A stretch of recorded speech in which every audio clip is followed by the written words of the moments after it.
મારે દુઃખ સાથે કહેવું પડે છે કે નર્મદા ડેમના જે અસરગ્રસ્તો છે 100% આદિવાસી છે. કરજણ ડેમના જે અસરગ્રસ્તો છે 19 ગામના અસરગ્રસ્તો એ 100% આદિવાસી.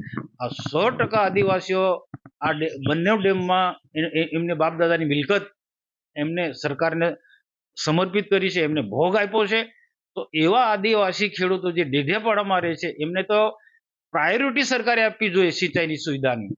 તો એને વંચિત રાખ્યા છે ને સતત આ ખેડૂતો 15-20 વર્ષથી માંગણી કરતા આવ્યા છે.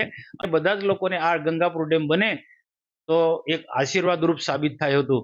તો સરકારને મારી વિનંતી છે કે હજુ પણ મોડું થયું નથી, હજુ પણ બજેટ સત્ર ચાલુ છે, બજેટ સત્રની અંદર જોગવાઈ કરે, ગંગાપુર ડેમ બનાવે અને નર્મદા ડેમનું પાણી લિફ્ટ કરીને ગંગાપુર ડેમમાં નાખવાની વ્યવસ્થા કરે અને કરજણ ડેમમાં નાખવાની વ્યવસ્થા કરે.